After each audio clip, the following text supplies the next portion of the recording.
Vamos lá, pessoal. Vamos dar início aqui à nossa revisãozinha aqui na nossa 7ª aula. Uma boa noite a todos aí. Danila entrando agora aí. Natália também que já está entrando aqui.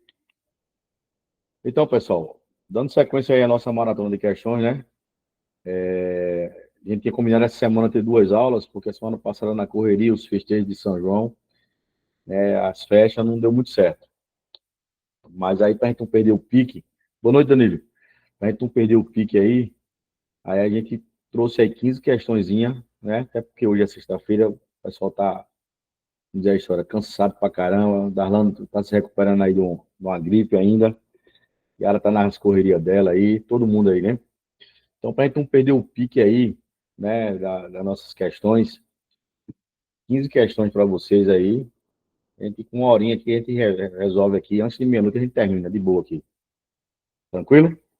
E aí, Tiara comentou algumas situações, algumas questões de Linux. E aí, quando for nas últimas aulas, eu vou dar uma misturada, porque o Linux é muito pouco que tem lá. É mais a parte do kernel, do shell, e mais a parte do LibreOffice também, tá? Mas aí eu vou baixar umas questãozinhas bem bacanas para a gente entender um pouquinho do Linux. Mas aqui, essa banca, ela cobre muito pouco de Linux. É uma, duas questões perdidinhas, tá? Mas vamos colocar. Tá no finalzinho, a gente coloca aí. Fechou? E aí, Nath, boa noite. Pessoal, eu não sei aí, mas eu já perguntei, disse que aí não tá chovendo, mas aqui tá uma chuva danada, viu? Tem um frio danado aqui. Não é isso, Natália? Natália entrou aí agora. Então vamos lá, dar sequência aqui. Ah, aqui só tá frio. Tá uma chuva danada aqui. Tanto pra cá.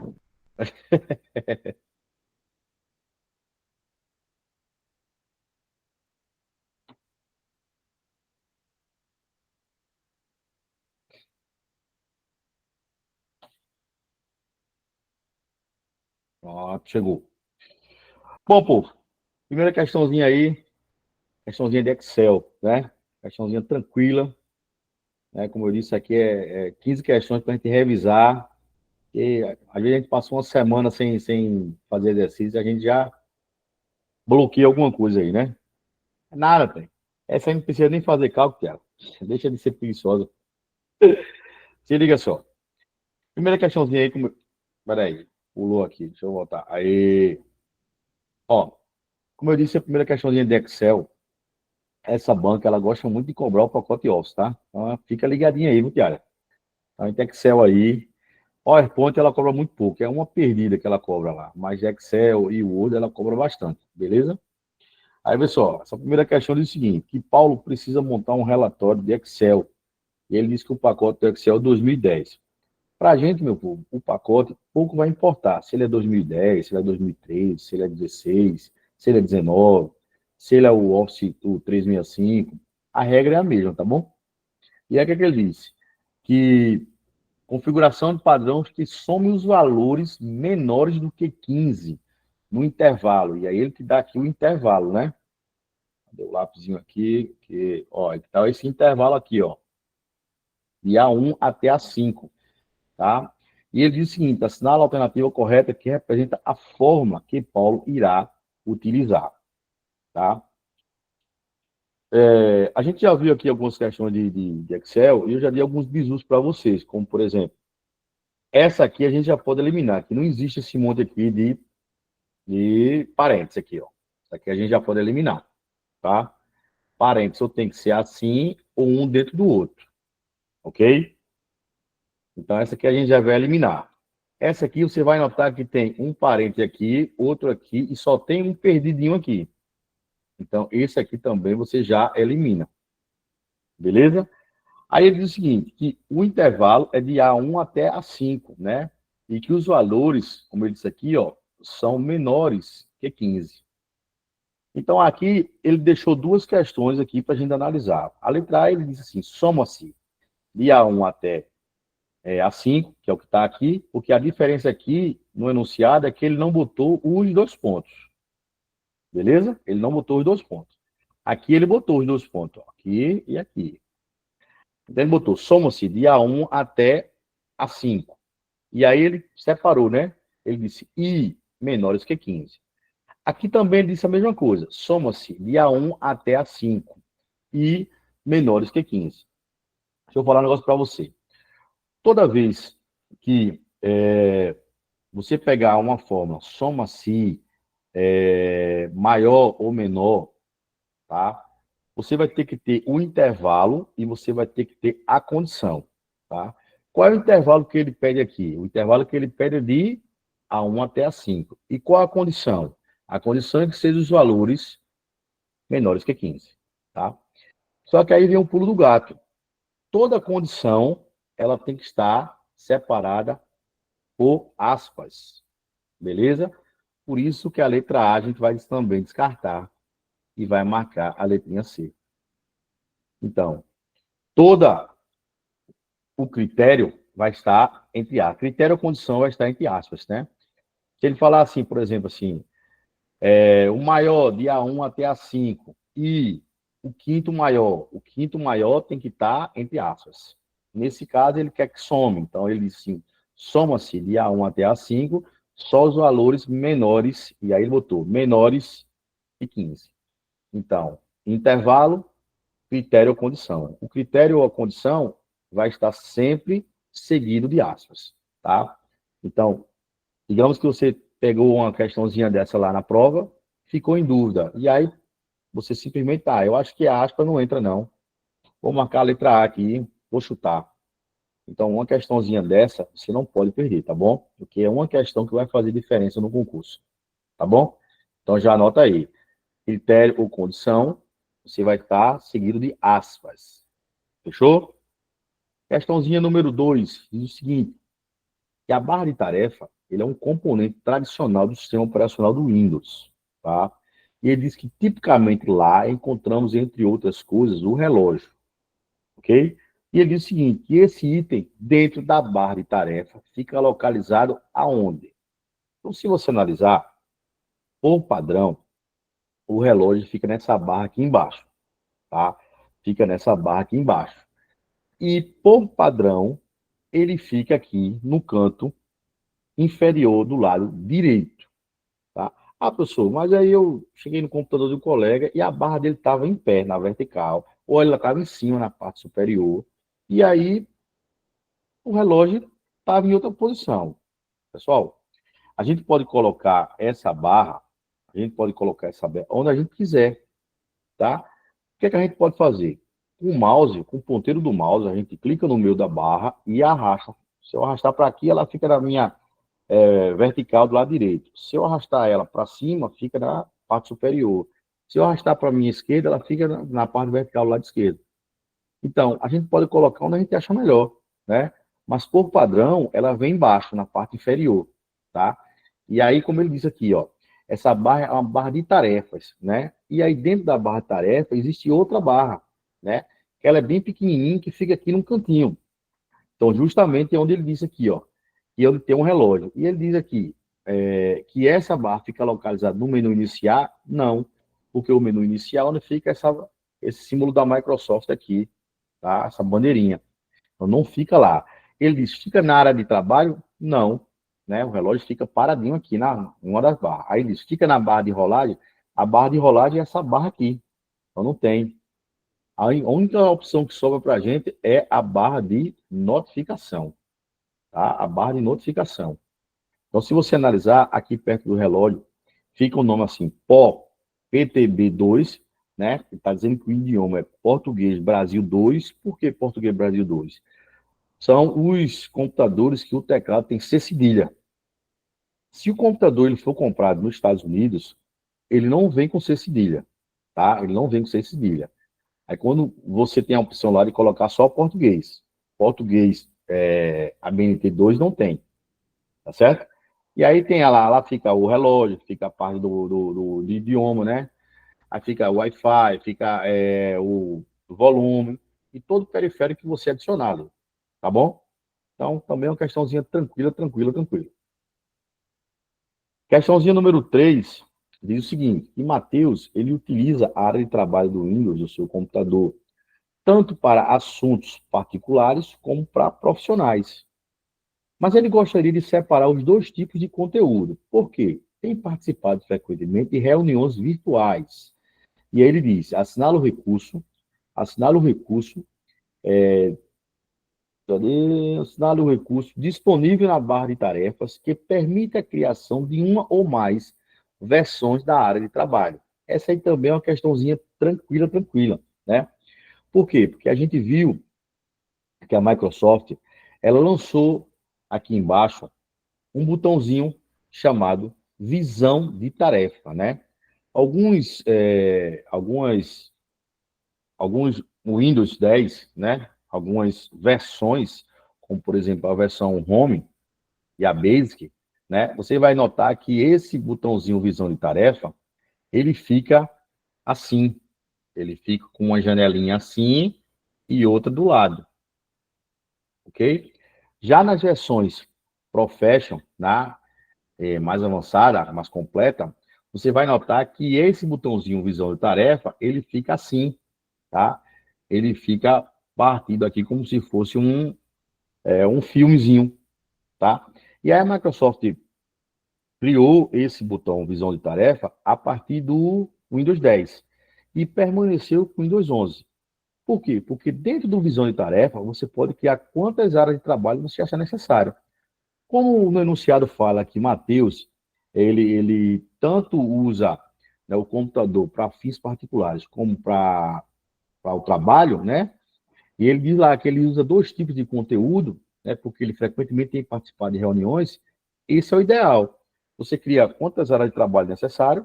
A galera faz muito isso no trabalho, né? Às vezes está lá no Instagram de alguém, fofocando, ou vendo a vida dos outros. E aí, quando o chefe vem, o cara só dá Alt e Tab, que aí muda a área de tarefa, tá? Você muda a área de trabalho no Alt e Tab. E aí já joga para outra, porque se o chefe vê, o cara está trabalhando de boinha aí. Então, essa área de trabalho, como eu disse aqui, ó, essa barra de tarefa permite a criação de uma ou mais áreas de trabalho. Então, esse cara legal aqui é chamado o botão visão de tarefa.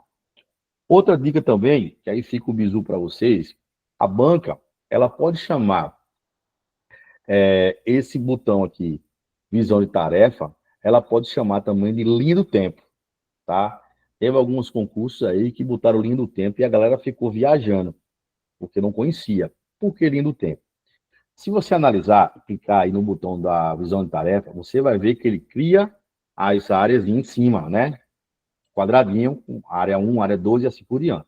E você vai notar que do seu lado direito, ele cria uma barra de rolagem, que é justamente a linha do tempo. Então, ele armazena ali, durante 30 dias, tudo que você acessa. Então, cuidado. Às vezes o cara vai lá e acessa o que não deve, vai lá e nos acessos rápidos exclui, né, para ninguém se ligar, mas ele fica lá na barrazinha lá, tá? Na barrazinha de notificação lá, você na linha do tempo. Então, se você não quer que ninguém veja lá, vai lá na linha do tempo, botãozinho direito, exclui lá, beleza?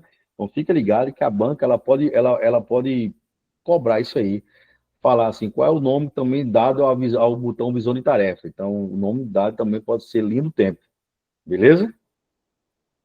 Vamos lá para a questãozinha número 4, que diz o seguinte, na questãozinha número 4. São exemplos de software classificados como sistemas operacionais, tá? Na letra A ele falou Windows Internet Explorer, na B ele fala Mint e Windows, na C ele fala Ubuntu e MS Word, e na D ele fala Linux e BR Então assim, o que é que a questão ela pede? Só exemplos de software classificado como sistemas operacionais. Sistemas operacionais. Ok? E aí, o que é que acontece? O que é que acontece? Ele cita algumas situações aqui, por exemplo, na letra A ele fala Windows Internet Explorer. Então, Internet Explorer não é sistema operacional, tá? É o gerenciador do sistema operacional. Aí, aqui na letra D, ele cita aqui Linux e BROffice. Linux é sistema operacional, mas BROffice é pacote de escritório, certo? Na letra C, a mesma coisa. Ubuntu é sistema operacional. E o Word não. O Word é do pacote Office. É um pacote de escritório. Então, o que sobrou para você aí é um tal de Mint e Windows.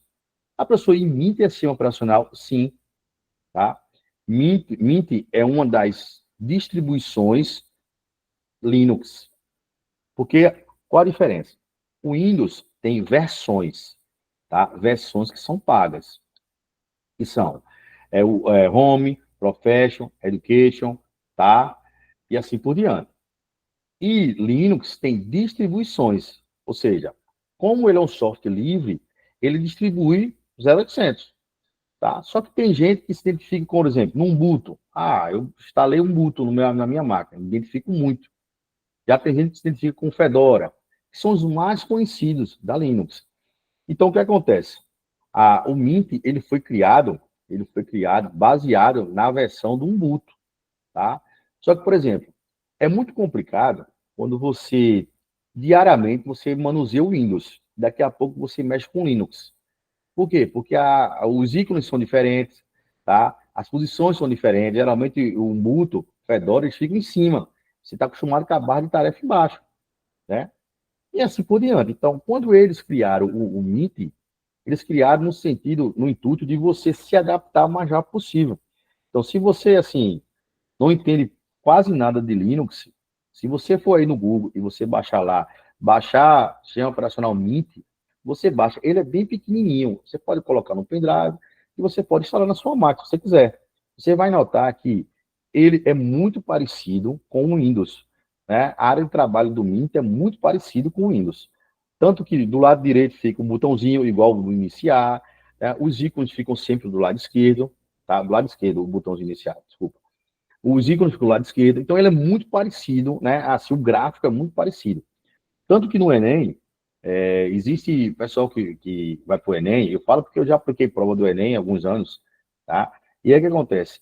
As pessoas que têm deficiência e precisam de um computador para fazer a prova, o governo distribui os computadores nos colégios, né, nas salas, e eles colocam a versão do Meeting, tá? Para o aluno, quando for fazer a prova do Enem, se basear como se fosse o Windows, porque ele é muito parecido mesmo, tá? Então, fica a dica aí. Se você um dia quiser baixar uma versão do Linux para estudar, baixe sempre a versão do Mint. Ela é muito legal aí, muito tranquila. O gráfico se parece muito os ícones com o Windows. Você não vai ter muita dificuldade, não. Tranquilo? Questãozinha número 5 diz o seguinte, na questãozinha número 5. Assinale a alternativa correta, relativa ao Windows Defender, presente no sistema operacional no Windows 10. Quem é o Windows Defender? O nome por si só fala. O Windows Defender é o antivírus padrão da Microsoft. Ou seja, você não precisa instalar. Quando você compra a máquina, né, ou comprou a máquina, automaticamente já vai vir instalado no seu sistema operacional. Não tem para onde correr. Entendeu? Por quê? Porque até a versão do 7, você era obrigado a baixar um antivírus. Hoje mais não, você não precisa. Comprou o Windows 11, comprou o Windows 10, já vem lá com o Windows Defender, tá? Tá lá. Não posso dizer assim, professor, é o melhor antivírus do mundo. Não, né? Lógico que as versões pagas, você tem muito mais segurança. Não que, se agora eu tenho um antivírus, eu estou totalmente imune de vírus. Negativo. A gente sabe que nenhum antivírus, ele é 100%, né? Até os firewall nas grandes empresas, nos grandes órgãos, quando a galera invade, faz o que quer, tá? Então, se você não tiver uma boa equipe de TI, e principalmente na área de segurança da informação, tá? Que seja conectado com vários equipamentos modernos, fica muito complicado, tá certo? E aí, com relação ao Windows Defender, que ele diz que está presente aí no sistema operacional do Windows 10, ele diz assim, a alternativa correta. Então, na letra A, ele fala assim, que o Windows Defender, ele somente verifica a presença de malware quando a proteção em tempo real está ativa, negativo, tá? Não precisa em tempo real estar ativo. É, se você, porventura, colocar um pendrive ou colocar um HD externo, tá? Que ele possa fazer uma análise, mesmo sem ser em tempo real, que tem alguma coisa que comprometa, ele vai bloquear e vai gritar, tá? A letra B diz o seguinte, que o Windows Defender ele é desativado se for instalado um aplicativo do antivírus. A letra C, ele diz que o Windows Defender ele é um aplicativo para definição de regras de firewall, de conexão de rede. E na letra D, ele diz que o Windows Defender verifica as senhas de usuário, emitindo avisos relativos às senhas fracas. Então, vamos por eliminação, né? A letra A, eu já disse a você que ela tá fora. Deixa eu ativar aqui a caneta. Que ela tá fora aqui, tá? A letra D também eu vou descartar, porque não é o Windows Defender que disse a senha do usuário é fraca, não. É o próprio aplicativo que você for usar. Por exemplo, digamos que você baixou aí o Gran Curso Online. Você coloca lá uma senha. Se a senha for fraca, ele mesmo avisa. Então, isso não é obrigação do antivírus. Beleza? Aí, na letra C, diz o seguinte, que o Windows Defender é um aplicativo que define as regras de firewall. Também é errado. Quem define as regras de firewall é o próprio servidor do firewall, tá? E o firewall, ele tanto é soft como ele é hardware. Comprou a máquina, se você for lá no seu painel de controle, você vai ver lá que lá tem lá firewall, tá? E se você esquecer esse caminho e colocar aqui embaixo, quando tem pesquisar e colocar o nome firewall, ele já vai aparecer lá, tá? Ele vai aparecer lá, Windows Defender Firewall. Eles trabalham em conjunto ali. A obrigação do Windows Defender é proteger a máquina e do firewall proteger a rede, tá? Então ele não é um aplicativo que define as regras, o Windows Defender. De fato, quem define as regras do firewall é o próprio servidor. Então existe a regra de firewall que você coloca em qualquer empresa ou num órgão, né? Então você pode chegar lá no OAB da vida, regra de firewall, tá? Não pode acessar site de novela. Colocou a regrazinha lá, se o advogado chegar lá, enquanto vai ser atendido, coloca lá para ver lá os capítulos da novela, ele não acessa, né? Coloca lá a regra de firewall lá, com palavras que baixo calão e sejam ofensivas. Na hora que colocar uma palavra lá, ele vai bloquear, não vai deixar, e assim por diante. E o que sobrou para a gente são a letra B. Ele diz o seguinte, que ele diz que o Windows Defender ele é desativado se for instalado um aplicativo de vírus. Tá? Isso aí é batata aí. Então, se você... professor, comprei aqui o Panda, comprei o Norton, comprei o AVG, o Avast, instalei, automaticamente o Windows Defender sai de cena. Por quê? Porque eles não entram em conflito. Eles não entram em conflito. Entendeu? Agora, professor, não gostei daquele antivírus. Removi, desinstalei. O Defender ele volta automaticamente. Beleza? Então vamos embora. Na sexta questão, diz o seguinte: que no uso dos recursos do Windows 10, é comum utilizar o ambiente gráfico Explorer, tá? Gráfico Explorer. Aí diz que nesse aplicativo, a execução de um atalho de teclado resulta na seleção de todos os arquivos que estejam armazenados em uma determinada pasta. Beleza? Esse atalho de teclado onde é que está o X da questão? Primeiro o seguinte, que ele fala aqui que existe alguns recursos, né? E é comum em ambiente gráfico Explorer. Então, ele já deu o caminho da dica, das pedras aqui. Ele fala primeiro em Explorer, tá? Se você vai explorar alguém, se você vai explorar alguém, no final ele diz que esse alguém é uma determinada pasta, tá? É uma determinada pasta. Então, aí você entende aqui, tem uma pasta, tá? E coloquei lá, Polícia Civil do Ceará. Essa é a minha pasta. E dentro coloquei todo o conteúdo, beleza? Então, ele diz o seguinte, que existe essa execução de um atalho de teclado, né? Que resulta na seleção de todos os arquivos. Então, digamos que dentro dessa parte aqui você tenha informática, criminologia, português, raciocínio lógico, né? Porque ele diz todos os arquivos que estejam armazenados aonde? Nessa pasta. Nessa pasta. Beleza? E aí ele diz assim, qual seria o atalho para mim selecionar, porque ele fala aqui, ó, selecionar todos os arquivos. Então, o que acontece? Muitas vezes a gente se confunde com o Word. Por quê? Porque no Word, para selecionar todos os arquivos que eu esteja lá digitando, é Ctrl T de texto, tá? E ele colocou aqui, ó, Ctrl T. Só que Ctrl T aqui está errado. Por quê? Porque você não está numa pasta aberta do Word. Você está simplesmente numa pasta onde dentro dessa pasta contém vários arquivos. Então, nesse caso, para você selecionar um arquivo dentro dessa pasta, você vai ter aqui um cara chamado Ctrl+A, tá? Ctrl+A, de arquivos que estão dentro da pasta. Beleza? De arquivos que estão dentro da pasta. Então, cuidado para não confundir isso aí, tá, pessoal? Agora, se ele fala no Word, o Word está aberto, tal, isso, aquilo, outro, aí você já marcaria Ctrl+T de texto. Tranquilo? Aí você pergunta assim, professor, desculpa, e esses outros aí, para que serve? Tá? Se você colocar Ctrl+T nessa pasta que está aberta, tá? O Ctrl+T não acontece nada. Beleza? Não acontece nada. Se você colocar Ctrl+W, o W vai fechar essa determinada pasta. E se você colocar o Ctrl+O, também não acontece nada. Tranquilo? É assim que ele funciona. Beleza? Então, a sexta questão aí, você marca a letra A. Tranquilo? De boa? Vamos passar para a próxima aqui. Sétima questão. Que diz o seguinte. No navegador do Google Chrome, existe uma função para limpar dados de navegação. Ele é encontrado em qual aba nas configurações, tá? E aí ele foi bem claro quando ele disse assim que o navegador é o Google Chrome. Fechou? Então ele está dizendo que lá dentro do Google Chrome existe uma função que limpa os dados de navegação, tá? Encontrada em qual aba das configurações.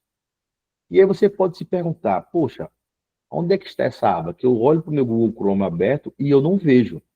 Simplesmente essa aba está do lado direito, tá? Onde tem lá 3 pontinhos, beleza?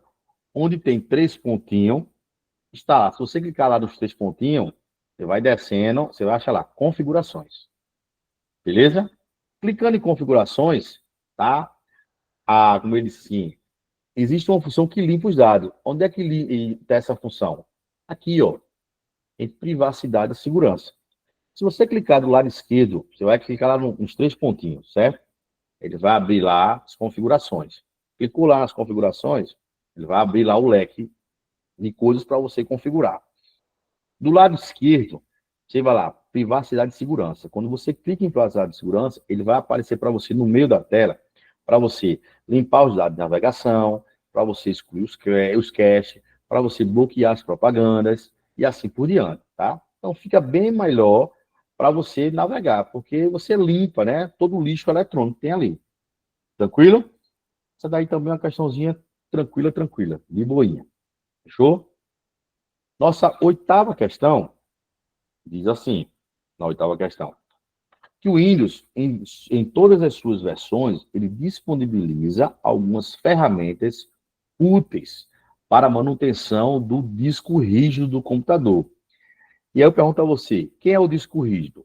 O disco rígido nada mais, nada menos, é um cara chamado HD. Tá? É um cara chamado HD. Beleza? Aí esse HD pode ser chamado SSD, tá? Pode ser chamado M2. Por quê? Porque antigamente os HDs eram tradicionais, né? Tinha um disco, agulha. Hoje a tecnologia avançando, não se usa mais, né? A gente ainda tem, mas não se usa mais.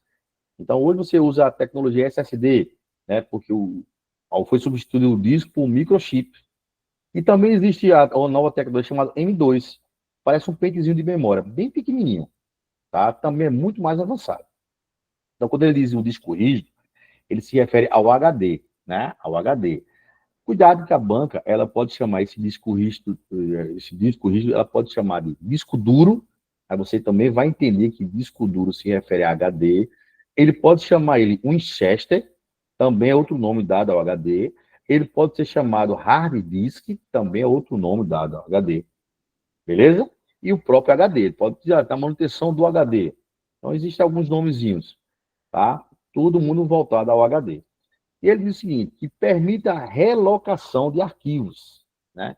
Fazendo-se ocuparem setores contíguos. Que são setores contíguos? São setores defeituosos, né? Do disco.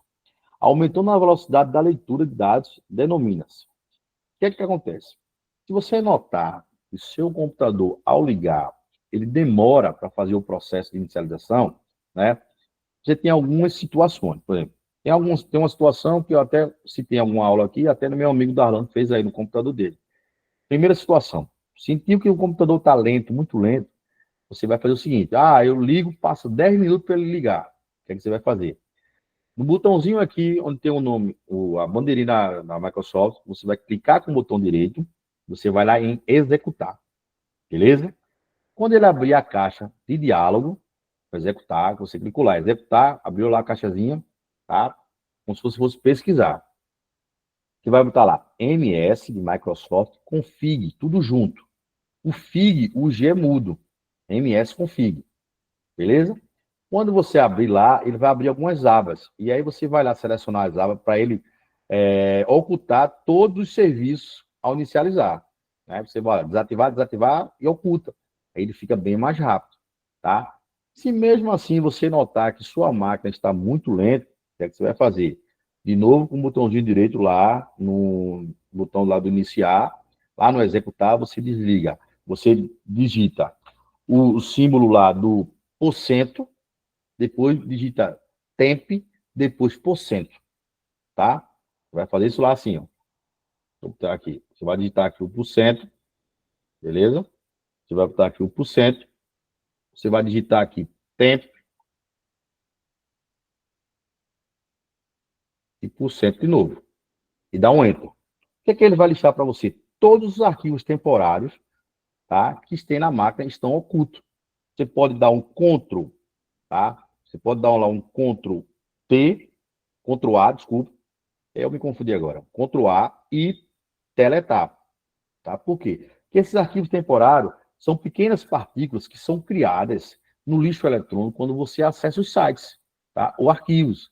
Então não tem serventia nenhuma. Tá? Ele não fica na lixeira, ele fica oculto. Então você apaga isso aí, você vai ganhar uma velocidade bem melhor. Tá? Bem melhor, você vai ganhar. Tranquilo? Então pode-se usar isso aqui. Tá? Ou o outro que eu disse, que é o MS config. Aqui, ó. Beleza? Aí você vai lá e seleciona o que você não quer quando você desativa os arquivos, os aplicativos que você não quer que inicialize junto. Aí você ganha também uma velocidade. Nesse caso aqui, ele diz o seguinte, e diante do HD, né, e de todas as versões, o Windows ele permite a realocação de arquivos, tá? Fazendo com que ocupe setores contíguos, ou seja, de setores defeituosos. Tá? E aí ele fala para você aqui, que é backup. Backup você pode descartar. Aí ele diz aqui, ó, para confundir o aluno, limpeza de disco, desfragmentador de disco e scan disco. Então, assim, tudo é um escaneamento, né? Então, ó, limpeza de disco não é esse nome que se dá. É isso que ele quer aqui, ó. A realocação de arquivos, tá? Então, você vai descartar. E scan disco, tá? Isso é um aplicativo, mas ele não é nativo. Você tem esse aplicativo chamado ScanDisk, mas ele diz aqui, o Windows em todas as versões disponibiliza, ou seja, se o Windows disponibiliza, ele é um aplicativo que ele vem de fábrica, assim como vem lá o bloco de notas, né, e a calculadora, tá? Então, esse ScanDisk faz o escaneamento do disco? Faz, mas ele não é do Windows, ele não é disponibilizado nas versões. Você precisa baixar, instalar. Então, esse também você descarta. O que sobraria para você é um cara chamado desfragmentador de disco, tá? Professor, como é que eu acho esse cara? É o seguinte, se você apertar aí as teclas Windows, né, mais você vai entrar onde? No explorador de arquivos, né? Do lado direito do seu explorador, vai aparecer lá as pastas lá, acesso rápido, né, vai aparecer meu computador, tá? Ou este computador, dependendo da versão. Se for Windows, ou se for Windows 7, meu computador. Se for Windows 10 ou 11, este computador. Né? Aí lá embaixo tem rede, tudo do lado esquerdo. Se você clicar lá, em cima lá, dê um clique lá em este computador ou meu computador, o que é que ele vai listar para você? Vai listar aqui no meio da tela, vai botar disco C, né? Ou os outros periféricos que a máquina tem. Então, digamos que sua máquina ela tem um leitor de DVD. Ele vai instalar disco C, dos pontos, e você vai notar que vai estar a bandeirinha do Windows. Significa que a unidade central, né, do disco C está, como ele está com a bandeirinha do Windows, ele tem lá, ele está instalado o Windows, tá? Da Microsoft vai estar lá instalado o Windows. Se de lá tiver um F ou um G, e assim, a sequência ele não importa, ele não coloca na sequência, ele coloca tudo aleatório. Mas digamos que você colocou um pendrive, pode colocar a letra lá, M, aí ele bota lá, M, ScanDisk, que é o nome do pendrive, né? Ou Kingston, não sei, beleza? Mas a única letra que você não vai conseguir alterar é a unidade C, mas os restos você altera. Se porventura a máquina tiver com Linux e você entrar no explorador, você vai notar que, em vez da unidade C ter uma bandeirinha da Microsoft, ele tem um pinguim. Ele é do Linux. Entendeu? Então, o que acontece? Como é que eu chego no desfragmentador? Clicou lá em este computador, no meio da tela ele vai listar lá a unidade C do Windows. Você vai clicar em cima dele com o botão direito e vai lá em propriedades. Beleza? Você vai lá em propriedade, lá em cima vai ter várias abas. Aba geral, e vai ter uma abazinha lá com o nome desfragmentador. Você vai clicar nela lá e vai desfragmentar. É um processo um pouco lento, né? Se tiver muita coisa, ele tiver muito lento, tiver muita coisa lá corrompida, ele vai desfragmentar e vai, todos os setores que estão com defeituoso, ele vai limpar, tá? Até desobstruir a passagem. Então, como ele disse aí, né? Os setores que estão ocupados, né? Os que estão com defeitos, ele vai limpar. Então, é para isso que serve o desfragmentador de disco. Beleza, meu povo? Tranquilo? Isso aí também é uma questãozinha de boa. Tá certo? Vamos para a questãozinha número 9.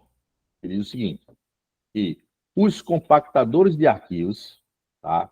Ele diz que os compactadores de arquivos são softwares capazes de efetuar a compressão de arquivos de forma que esses arquivos ocupem menos espaços.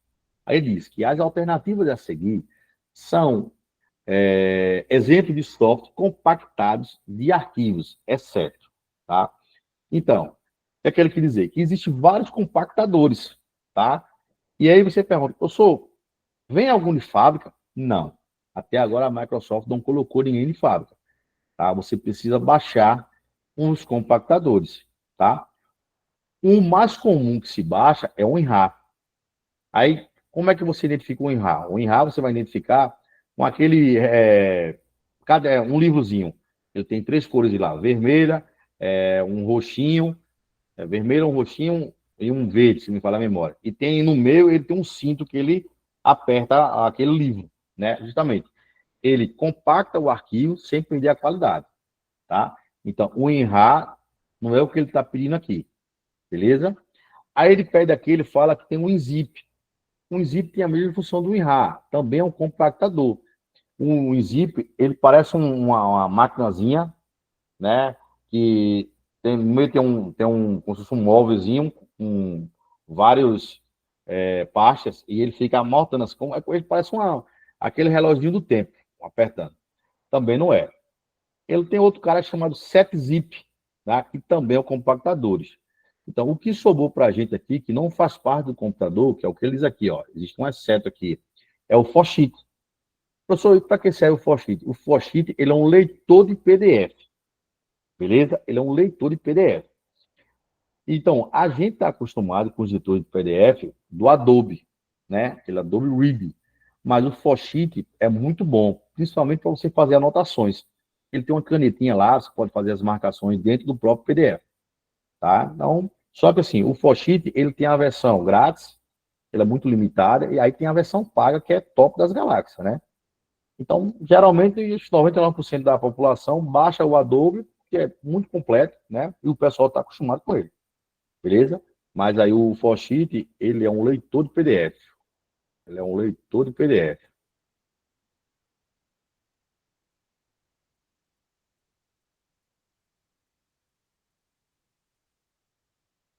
Beleza?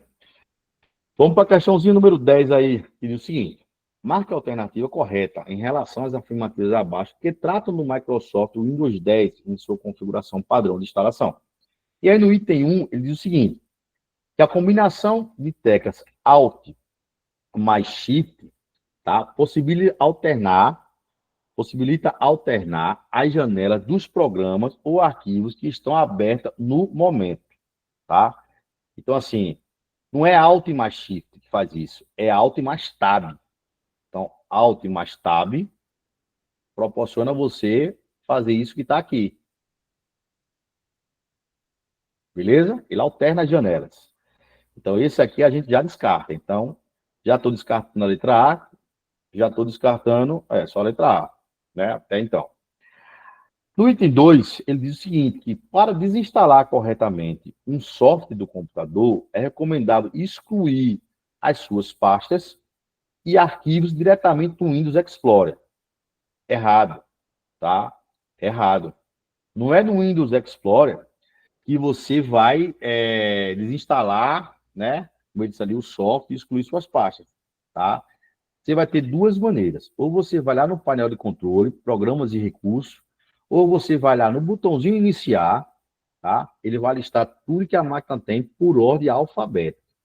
Botãozinho iniciar, ele vai listar lá por ordem alfabética. Ah, eu quero desinstalar esse programa. Botãozinho direito em cima dele, desinstalar programa. Automaticamente, ele vai te levar para o painel de controle, certo? Então, como disse Tiara aí, eu já vou descartar a letra B, tá? E vou descartar aqui, ó, letra C e a letra D, que diz que todas estão corretas, né? Então, já descartei aqui. Sobrou para mim o item 3, né? Que é a letra E. E vamos ver se realmente é isso. O item 3 é o seguinte, que o item sistema do painel de controle exibe um resumo de informações básicas sobre o computador, tais como informações de processador, memória RAM, nome do computador e edição do Windows. Perfeito, tá? Então, o painel de controle, o nome por si só já fala, é onde você tem total controle da sua máquina. Tranquilo? De boa? Então, essa aí foi tranquilo, tranquilo. Vamos para a questãozinha número 11, que diz o seguinte, que lá no Microsoft Word, na versão 2013, instalação padrão em português, certo? Instalação padrão em português.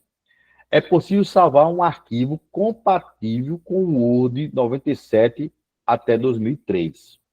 Aí diz, assinala a alternativa que apresenta a extensão desse arquivo, tá?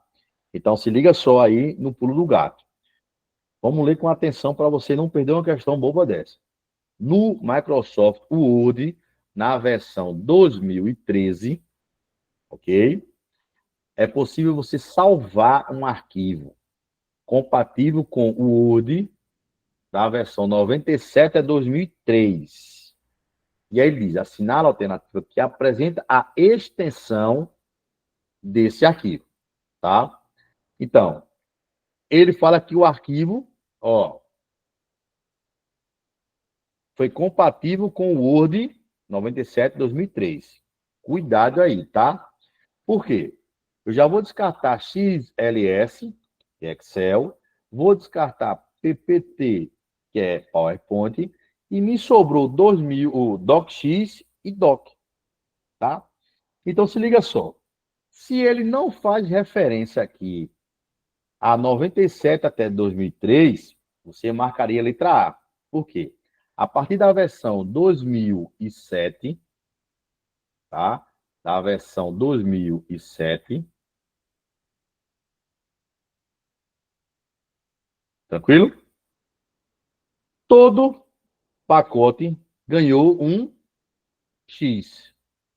Ou seja, o que era DOC virou DOCX. O que era XLS virou XLSX. O que era PPT virou PPTX. Entendeu? Então, se ele não faz referência dizendo que o arquivo é do Word na versão 97 de 2003, a gente marcaria a letra A. Como ele diz que esse arquivo ele é compatível com esse Word aqui, aí você vai marcar aqui, ó. Por quê? Porque até 2003 não tinha o famoso X no final. Esse X foi a partir da versão 2007. Tranquilo? Então, cuidado aí, porque como você já verificou lá em cima aqui a versão 2013, pode ser que você na pressa e na agonia marca lá DocX. Só que ele diz que o que está aberto é o DocX, né? Na versão Word. Mas o arquivo, ele é da versão 97 até 2003. Então, pode ser aberto? Pode. Automaticamente ele abre, tá? Ele abre. Se, por exemplo, Darlando mandar um arquivo para mim, o computador dele for antigo. Ele, a versão dele era no 2003, lá do pacote Office. Minha versão hoje é uma 365. Quando eu clico aqui, automaticamente ele converte. Ele abre de boa. Tranquilo? Mas o arquivo que eu recebi foi 2003. Então, lá, quando ele fez lá, ele salvou em doc, não no docx. Tá? Então, fica ligadinho nesse xizinho aí, pode tirar o cara de tempo aí. Tranquilo? Vamos embora aqui para a próxima questão. Questãozinha número 12. Diz assim. No Windows 10, a ferramenta que exibe uma lista contendo os componentes de hardware conectados ao computador, os quais estão agrupados em categorias, recebe o nome de, tá? Recebe o nome de. E aí o que acontece? O Windows Update é a parte de atualização, tá? Como é que eu sei, né, onde é que está o Windows Update? Se você clicar aqui na bandeirinha do Windows, você vai lá em configurações, uma engrenagemzinha que tem, tá? Aí você vai lá, clica lá, configurações, você procura lá, atualizações. Isso é o Windows Update, tá? O Windows Update, se você não frequentemente não atualizar a sua máquina, ela pode estar lá, na hora que você desligar a máquina, ele aparecer lá, tá? Que vai demorar um pouco, porque está atualizando de 1 a 50, de 1 a 20, de 100, assim por diante, tá? E ela também pode vir na hora que você ligar a máquina, né? Na hora que você ligar a máquina, pode dizer lá, atualizando de 1 a tanto, tá? Então, nesse caso, a gente vai descartar o Windows Update. Vamos descartar também o Windows Defender, beleza? O Windows Defender vamos descartar também, porque ele fala o seguinte, né? Que exibe uma lista contendo os componentes de arquivo, de hardware conectados no computador, tá? Então, se eu me refiro a hardware, eu estou me referindo a quem? A algum dispositivo que foi conectado, que seja ele um pendrive, um HD externo, né? Um monitor externo, entendeu? Um mouse sem fio e assim por diante. Então, se eu estou me referindo ao hardware, estou me referindo a quem? A dispositivos. Então, nesse caso aqui, o nome que se recebe é gerenciador de dispositivo. Beleza? Eu só ia esse gerenciador de tarefa. Gerenciador de tarefa, o nome já está dizendo. É toda tarefa que está sendo executada naquele momento na máquina. Então, se você apertar Ctrl Alt Del, ele vai aparecer lá, gerenciador de tarefas. Tá? Às vezes, a gente, por exemplo, abre lá um arquivo e aquele arquivo está consumindo muito da máquina. Então, a gente nem percebe. Às vezes a gente abriu 4, 5 PDF, né? Baixou uns PDF para estudar e baixou lá. Está lá. Então, você minimiza. E aí, daqui a pouco, a máquina está super lenta. Se você der um Ctrl Alt Del, você for lá em gerenciador de tarefa, ele vai te mostrar lá, Adobe, aí vai dizer lá, está consumindo tanto da máquina. Você vai lá, seleciona finalizar a tarefa. Ele finaliza aquela tarefa, tá? Sem fechar o documento. De boinha lá. Tranquilo? E assim que funciona. Beleza? Então, questãozinha número 12, marca aí a letra D. Questãozinha número 13 diz o seguinte, tá? Que o arquivo como um todo do Microsoft Excel, do pacote 3 Office, do pacote Office 365, ele é denominado como, tá? Então, ele já disse aqui, ó, que o arquivo, beleza, como um todo, é do Excel. Se é do Excel, tá? Eu já vou descartar aqui a apresentação. Geralmente, na apresentação é em PowerPoint, né? Aí ele diz aqui, pasta de trabalho e referência, tá? Pasta de trabalho e referência. Ele também falou aqui em texto. Então, se é Excel, eu já vou descartar aqui, que aqui texto se refere ao Word, tá? E vou descartar aqui referência. Sobrou para a gente aqui, ó, planilha e pasta de trabalho. Então, vamos lá.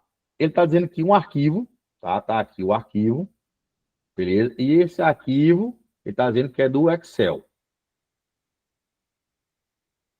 Está dizendo que esse arquivo é do Excel. Beleza? E ele diz o seguinte, que o arquivo como um todo, lá do Excel, do pacote Office 365, é denominado como o quê? Muitas pessoas, como se refere a Excel, ia marcar planilha. Só que o arquivo como um todo do Excel é denominado pasta. Professor, é sério isso? É muito sério isso. E muita gente erra essa questãozinha. Por quê? Quando você abre a pasta lá, abre lá o Excel, você vai notar que abriu aqui o Excel. Tá lá o Excel, tá? Tá, você abriu o Excel aqui, beleza? Tá aqui seu Excel aberto. Você vai notar que aqui embaixo existe um cara chamado Plan 1, Plan 2 e assim por diante. Então, o arquivo como um todo é uma pasta e não uma planilha. Porque, na verdade, a planilha é quando você cria ela aqui, o arquivo, tá? Então, o arquivo como um todo é a pasta e não planilha. Porque dentro dessa pasta do Excel você pode criar várias planilhas. Várias planilhas. Beleza? Então, nessa plan aqui eu posso clicar com o botão direito e posso colocar aqui orçamento do mês. Posso na plan 2 colocar lá orçamento anual e assim por diante. Pode criar lá, de boa. Tá? Então, cuidado para não confundir. O arquivo como todo é uma pasta de trabalho. Beleza? Você vai notar que quando você abre o Excel, aqui em cima aparece o nome aqui, ó. Aqui em cima ele aparece o nome, pasta. Vai notar lá. Pode ver lá. E no rodapé aparece plan 1, plan 2 e assim por diante. Beleza? Isso aí foi de boa. De boa, de boa. Mas tira muita gente de tempo. Essa questãozinha aí. Tranquilo? Na questãozinha 14, na questãozinha 14, diz assim: assinale a alternativa que apresenta corretamente a característica do requisito básico de segurança conhecido como integridade. Conhecido como integridade. Então, ó, a gente viu que existe aí os pilares da segurança, né? É o SIDA, que é a dica, né? Como queira chamar, né? Que é a conformidade, integridade, disponibilidade e autenticidade. E aí ainda tem um não repúdio, tá? E aí ele fala o seguinte aqui, que assinala a alternativa que apresenta corretamente características do requisito básico conhecido como integridade. Ele deixou bem claro para você. Aí a letra A, ele diz assim: verifica se uma entidade é realmente quem ela diz ser. A letra B diz o seguinte: determinar as ações que uma entidade pode executar. A letra D diz que proteger uma informação contra acesso não autorizado. E a letra D, proteger a informação contra alteração não autorizada. Então, se ele foi claro dizendo que ele está procurando a integridade, né? Então, se é a integridade, essa aí, eu acho que ninguém aqui erraria, né? Eu já marcaria direto aqui a letra D. É porque se eu quero a integridade, eu tenho que proteger a informação contra quem? Contra a alteração. Tem que proteger a integridade dela, né? Contra a alteração não autorizada. Beleza? Essa aí também de boa, de boa. De boa, de boa. Só para vocês exercitarem a mente em segurança da informação. A 15ª questão diz o seguinte: Isabela, ela acabou de tomar posse na Secretaria de Saúde do município e ela recebeu um e-mail de acesso corporativo. Aí diz o seguinte, que o supervisor de Isabela solicitou que ela enviasse um arquivo para outro colaborador da secretaria, beleza? Via mensagem de e-mail. Dessa forma, o que é que Isabela deve fazer? A letra A diz o seguinte, que ela deve utilizar seu e-mail pessoal para enviar a mensagem. A letra B diz que ela deve criar um novo e-mail para enviar a mensagem. A letra C diz que ela deve utilizar seu e-mail corporativo para enviar a mensagem, certo? A letra D diz que ela deve solicitar acesso ao e-mail do seu supervisor para enviar a mensagem. Então, ó, Isabela tomou posse. O supervisor chegou e disse: ó, Isabela, envia aí um arquivo para o outro colaborador, tá, da secretaria. Só que o que é que aconteceu? Isabela, quando tomou posse, ela recebeu um seu e-mail corporativo. E aí o chefe chegou para ela e disse: envia aí para o outro funcionário, né, um arquivo. Ou seja, o cara também faz parte do quadro, né, de servidor. Só que ele disse: envia a mensagem de um e-mail, via mensagem de um e-mail. Então, o que é mais plausível? Isabela tem que usar o e-mail pessoal dela? Não. O cara trabalha com ela, está no mesmo setor da secretaria. Ela deve criar um novo e-mail para enviar mensagem para ele? Não, porque ela recebeu o e-mail corporativo. Ela deve utilizar seu e-mail corporativo para enviar mensagem? Sim. Por quê? Porque o arquivo é referente a algum assunto da Secretaria de Saúde, tá? Então, nesse caso, a gente marcaria a letra C. A letra D diz que ela solicita o acesso ao e-mail do supervisor. Também não. Tem nada a ver isso aí. Tranquilo? E aí, para a gente finalizar nossa sexta-feira aqui, maravilhosa, né? E não perder o pique da PC Ceará, na questão 16 diz o seguinte, para a Yara ficar feliz. E na planilha abaixo, ela foi editada lá no Excel 2010, tá? E diz o seguinte, que foi inserida na célula C1 a seguinte fórmula. Tá aqui a fórmulazinha aqui, ó. Tá aqui a fórmulazinha aqui. Ou seja, aqui dentro foi inserido aquela fórmula aqui. De boa? E aí uma questãozinha tranquila, né? E ela disse que quando é Excel, ela assim, nem quer fazer, porque ela já se embanana todinha. Mas tem que exercitar aí, viu, Tiago? Isso daí é de boa. Por quê? Porque ele quer a média. E aí ele diz assim, ó, eu quero a média de A1 e B2 e A3 e 4. Por que eu falo I? Porque todas as células mencionadas são separadas por ponto e vírgula, né? E a gente viu que dois pontos é até e ponto e vírgula é I. Então, assim, primeira coisa que você vai fazer é identificar, né, os valores das células.